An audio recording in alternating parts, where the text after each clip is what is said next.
Hi అండి, అందరికీ నమస్కారం అండి.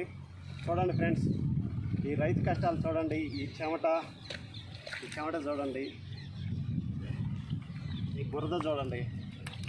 ఈ 10 ఏళ్ళు ఈ బురదలోకి పని చేస్తేనే, ఈ 10 ఏళ్ళు బురదలో పని చేస్తేనే ఈ 5 ఏళ్ళు పువ్వు అయితే పోద్దండి, నోట్లోకి అయితే పోద్ది.